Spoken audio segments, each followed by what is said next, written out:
Figuriamoci il resto. Bisogna tornare alla definizione di Stato. Cos'è uno Stato? Certo. Cioè, uno Stato è un'entità amministrativa che offre un servizio. Io pago per un servizio, in questo caso con delle tasse, e mi aspetto indietro un servizio, quindi dire che serve o non serve, stiamo parlando di un servizio, in questo caso pubblico. Quindi al momento stiamo vivendo all'interno di uno Stato dove paghiamo per un servizio, ma non c'è uno sbaglio di fondo, perché si pensa sempre c'è una crisi globale, c'è la finanza internazionale ed è una crisi che è così per tutti. Però, e quindi si cerca di giustificare i problemi che ci sono. Per tutti, la Germania la vive diversamente, esatto, la Francia, la Spagna. I problemi all'interno dello Stato italiano sono in questo caso peggiori che nel resto del mondo, quindi sì la crisi è globale, però l'Italia è una crisi che è tutta sua. Ricordiamoci che la crisi finanziaria è venuta nel 2009, lo Stato italiano era l'unico paese al mondo che è andato in recessione nel 2008 e secondo il Fondo Monetario Internazionale negli ultimi 10 anni lo Stato italiano è quello che è cresciuto di meno in tutto il mondo, secondo solo Haiti che ha avuto un terremoto. Quindi non bisogna giustificare tutto al problema della finanza, il problema di Wall Street. Qua c'è un problema che è proprio dello Stato italiano solamente, non del resto dell'Europa e non del resto del mondo. Come la crisi finanziaria noi l'abbiamo vissuta dopo. Il punto fondamentale, è stato sottolineato guardando le differenze tra il piccolo imprenditore e il grande imprenditore. Cioè, nel senso che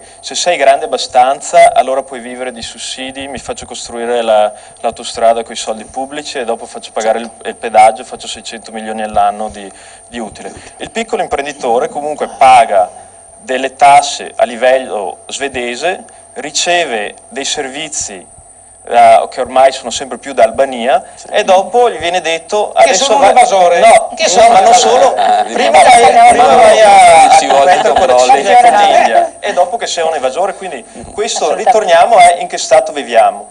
Quindi per questo si parla, dice, ma se questo è il servizio che mi dà questo Stato, io sono obbligato, non posso mica cambiare? Sì, se voglio posso, perché c'è un percorso legale che mi consente di farlo. Io non sono obbligato a comprare sempre dallo stesso supermercato se il prodotto fa schifo. Io voglio comprare da un altro supermercato, perché io come imprenditore io pago e voglio dei servizi, oppure pago di meno o uno o l'altro. Questo è corretto, perché la libertà perciò che Veneto Stato, insomma. Bisogna chiarire una cosa, cioè bisogna guardare la differenza tra deficit e debito. Qua si parla di deficit, cioè ridurre la spesa pubblica, ridurre le pensioni e tutte queste cose qua sono la riduzione del deficit, quindi quanto il bilancio di uno Stato ogni anno. Da quel punto di vista lì l'Italia non è messa così male come bilancio primario, perché già tassa troppo e come spesa pubblica, come servizio pubblico è già molto scadente. Il problema è che anche se ha un bilancio primario che è abbastanza decente, deve pagare gli interessi su un'enormità di debito pubblico, quindi il debito pubblico è lì anche se si abbassano le pensioni, anche se si alzano le tasse, eccetera, eccetera. Quindi quel debito pubblico lì, a cui faceva riferimento Morosin prima, bisogna pagare gli interessi su quel debito pubblico. Bisogna pagare decine di miliardi di euro ogni anno solo di interessi. Quando si parla lo spread che si alza, vuol dire che così solo perché non è credibile lo Stato italiano, bisogna pagare decine e decine di miliardi in più solo perché è uno Stato non credibile. Quindi sono due problemi separati. Allora come raggiunge la credibilità? Deve fare degli interventi sul deficit. Il problema di queste manovre, concludo. Il problema di queste manovre, tutto così, che cercano di andare direttamente a tagliare con la mazza da baseball il deficit, non rendendosi conto che con delle manovre che all'80% aumentano la pressione fiscale stanno soffocando l'economia e soffocando l'economia non hai più entrate fiscali e quindi stanno imponendo riduzioni a un debito che c'è già, e in qualsiasi caso se il deficit che si portano a casa soldi e noi paghiamo e questi alzano i toni, ma è ora di finirla. O reinvestire oppure detassare il lavoro, perché tornando al discorso entrambi.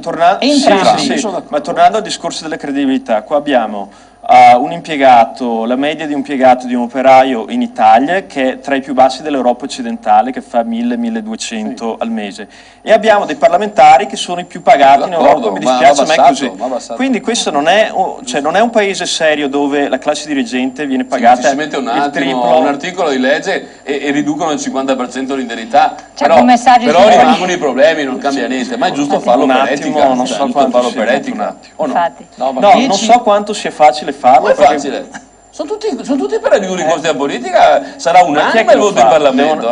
Devono autoridursi il proprio stipendio. Ecco, infatti qua c'è il messaggio che è arrivato da un nostro telespettatore, magari chiediamo alla regia se può rimettere in onda, che i politici, scusate ma non sono, il politico non taglia mai dai suoi privilegi, è come chiedere al capretto se vuole essere nel menù a Pasqua. Quindi non ci mettiamo un attimo. Capito? Però il politico che dice che va passato il costo della politica, non cambia niente. Ma allora è qui viene il punto. È come con il Napolitano che dice abbassare i costi, esatto, ma non dice dove, comincia a tagliare i suoi. No, ma quindi qui arriviamo al punto. Se viviamo in un sistema dove ci tassa nel caso del Veneto 70 miliardi e alla regione Veneto ne arrivano 9 miliardi e quindi c'è un'impossibilità che prima di tagliarsi i propri costi vanno ad aumentare l'IVA e questo e quello. Se viviamo in un sistema irriformabile, allora qual è la via di uscita? E quindi io ritorno all'esempio del supermercato. Se io chiedo un servizio e non ce l'ho, io cambio servizio e siccome c'è un percorso legale, quello di Veneto Stato,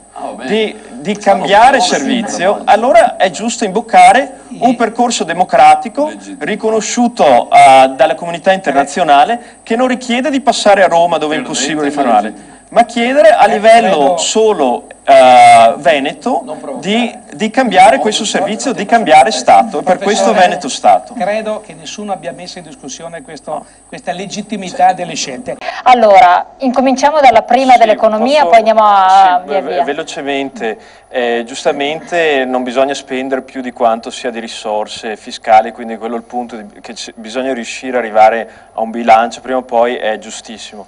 Il punto è che non bisogna sacrificare la crescita nell'altare del pareggio di bilancio, perché se lo vuoi fare subito è una manovra molto miope che finisce per soffocare il paziente e ammazzarlo, quindi dopo non hai più niente da pareggiare. Quindi è giusto cercare di non spendere più di quanto, però devi farlo tramite la crescita, perché più cresci più hai risorse fiscali per poi diminuire il deficit e il debito.